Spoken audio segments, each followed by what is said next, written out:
أعوذ بالله من الشيطان الرجيم. بسم الله الرحمن الرحيم.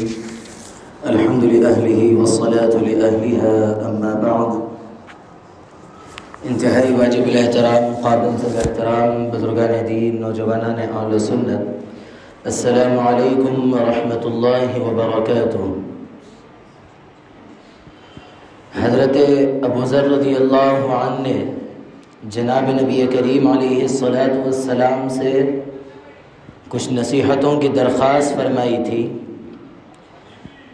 کہ جو جناب نبی کریم علیہ السلام نے جواباً حضرت ابو ذر رضی اللہ عنہ کو کچھ نصیحتیں فرمائی، ان نصیحتوں کا سلسلہ چل رہا ہے گزشتہ 3 جمعوں سے۔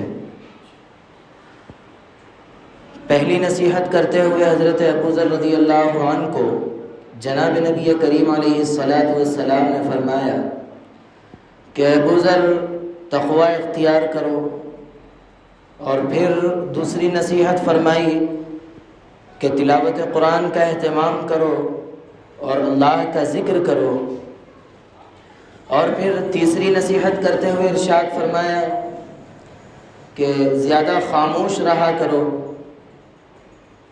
اس کے بعد جب 3 نصیحتیں مکمل ہوئی، حضرت ابو ذر رضی اللہ عنہ نے دوبارہ فرمایا کہ یا رسول اللہ مزید نصیحت فرمائیے۔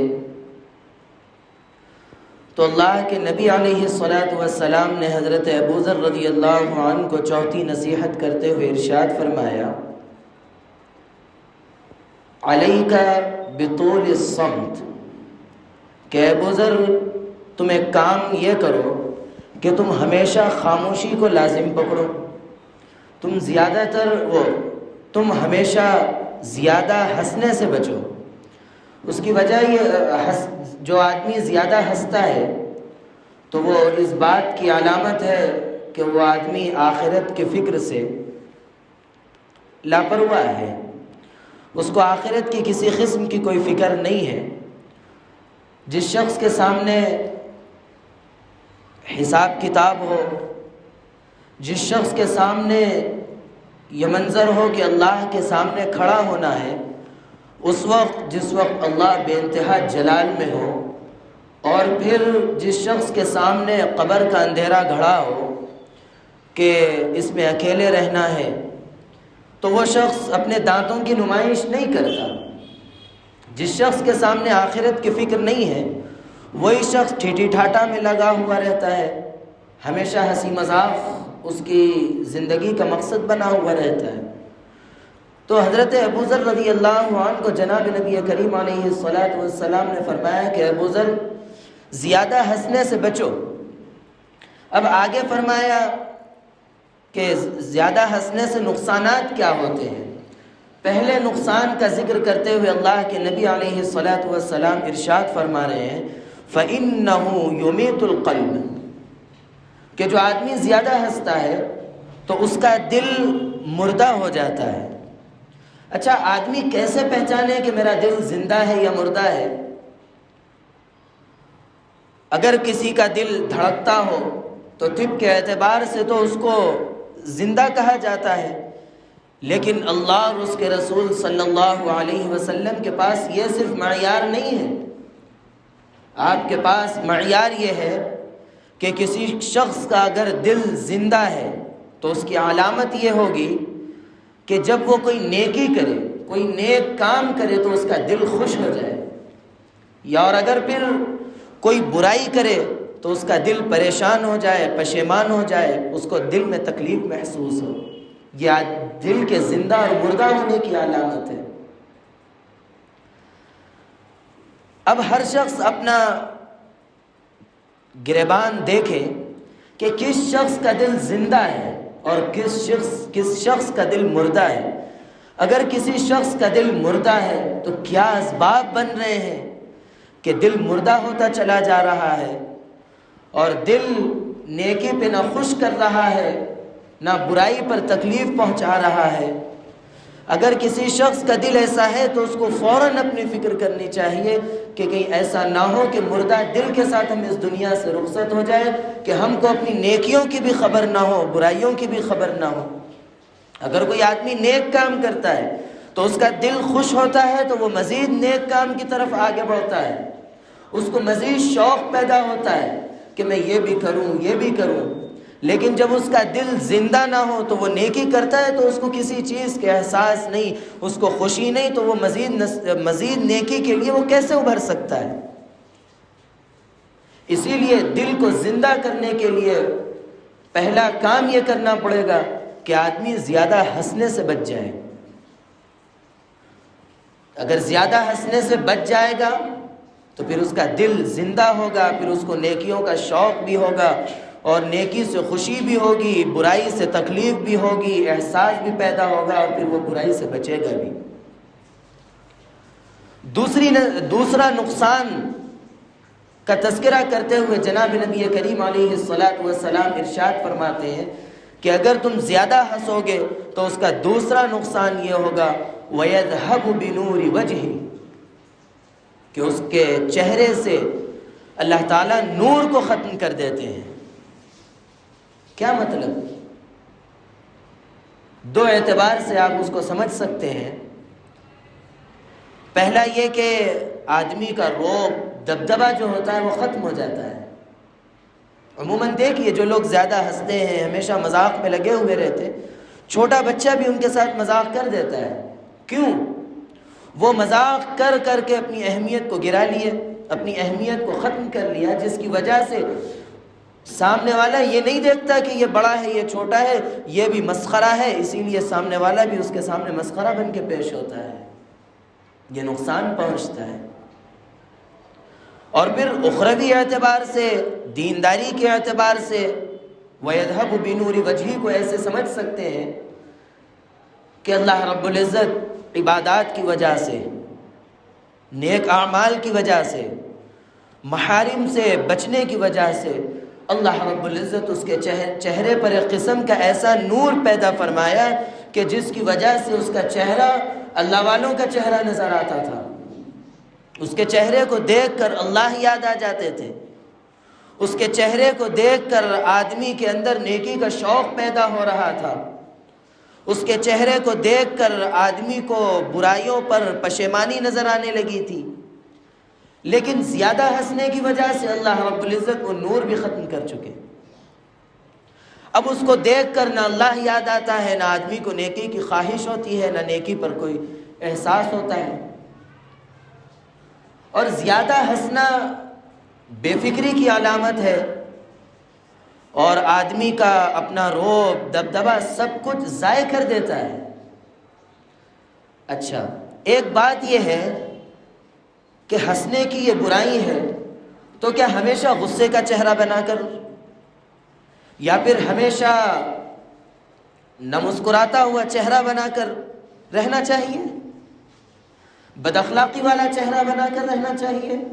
نہیں، بلکہ ہم کو یہ چاہیے کہ ہم مسکراتا ہوا چہرہ ہمیشہ رکھیں، جب کسی سے ہم ملاقات کریں تو مسکراتے ہوئے ملے۔ یہ جو ہنسنا ہے، اس سے مراد کیا ہے؟ اس سے مراد یہ ہے کہ ہمیشہ آدمی کا مزاج ہی بن جائے، جہاں بیٹھے ہنسی مذاق کھلکھلا کے ہنسے، جہاں بیٹھے مذاق اڑا دے، استہزاء اپنا مزاج بنا لے۔ اس قسم کے مزاج سے اللہ کے نبی علیہ الصلاۃ والسلام نے روکا ہے کہ ابو ذر تم زیادہ ہنسنے سے بچو۔ صرف ہنسنے سے نہیں کہا، زیادہ ہنسنے سے بچو، کثرت الضحک کہا۔ اگر کوئی شخص زیادہ ہنسنے سے بچ جائے گا تو اس کو ایک فائدہ یہ ہوگا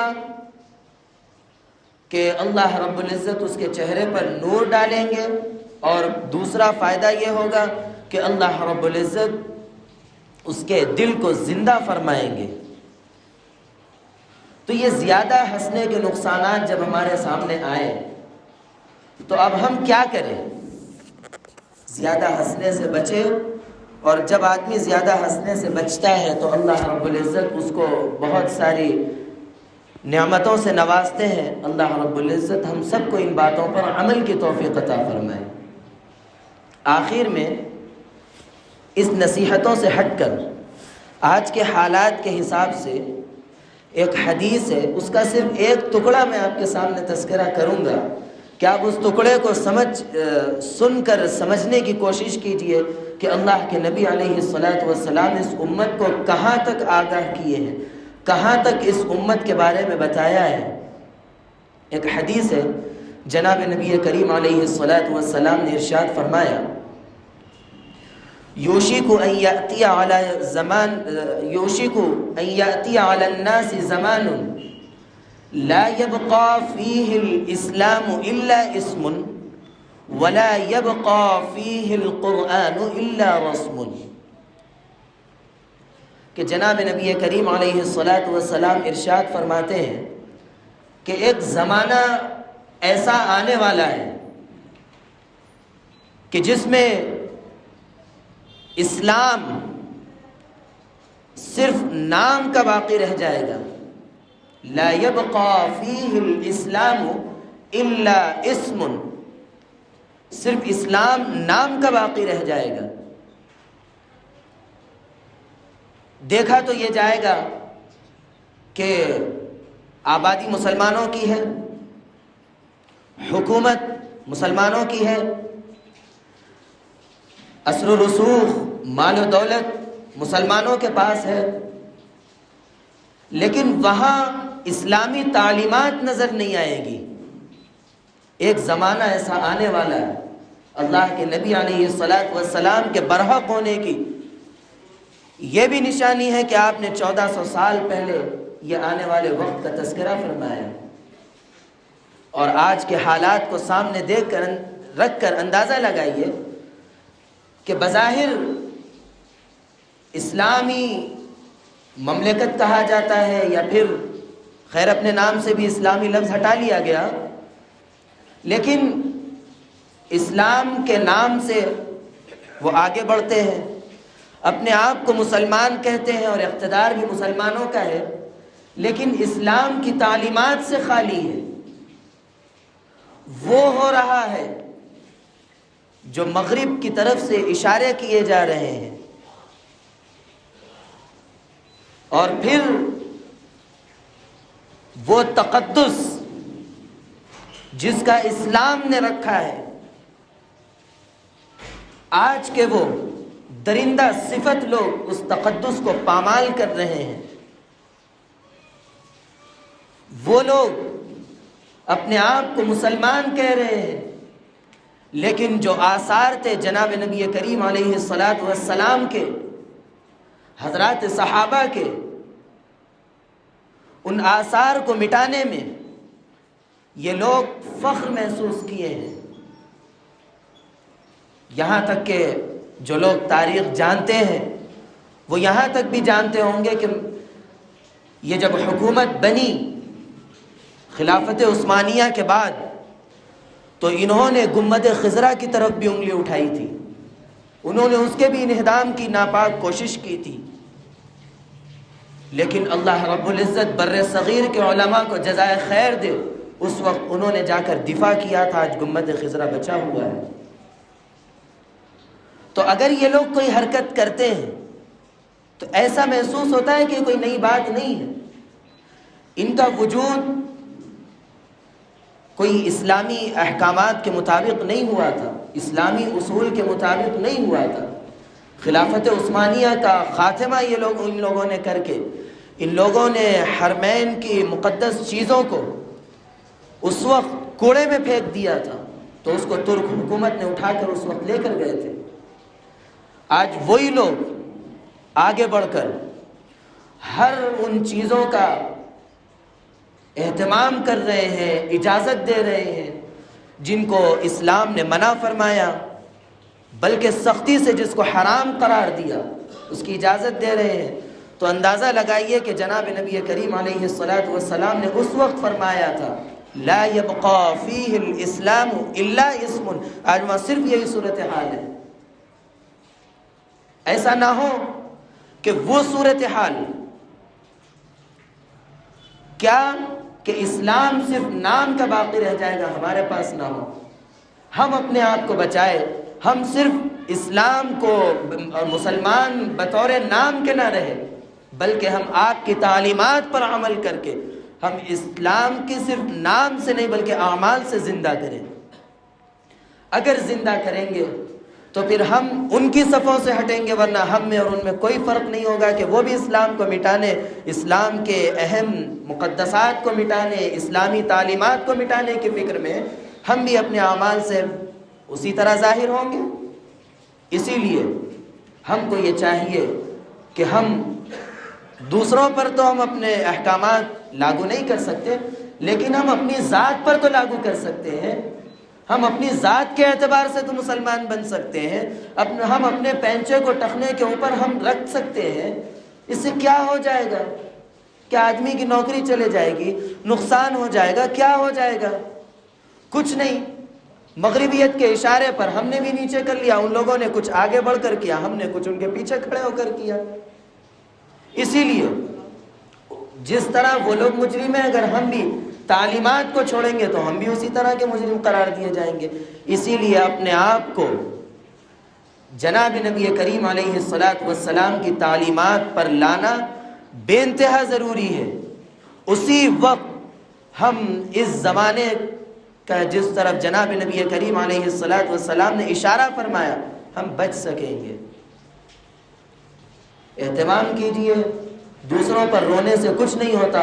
اپنی ذات سے رونا شروع کرے، اپنی ذات سے اصلاح شروع ہوتی اور اپنی ذات سے بہتری شروع ہوتی، اپنی ذات سے اسلامی تعلیمات شروع ہوتے ہیں تو دوسروں پر اثر کرتی ہیں. اللہ رب العزت ہم سب کو عمل کی توفیق عطا فرمائے. اللہ رب العزت میرے کہنے کو اور آپ کے سننے کو قبول فرمائے. اللہ رب العزت کہنے، سننے، لکھنے، پڑھنے سے زیادہ عمل کی توفیق عطا فرمائے. عمل کی باتوں پر عمل کرنے، بچنے کی باتوں سے بچنے اور عقیدے کی باتوں پر عقیدہ رکھنے کی توفیق عطا فرمائے. آمین. وآخر دعوانا ان الحمد للہ رب العالمین.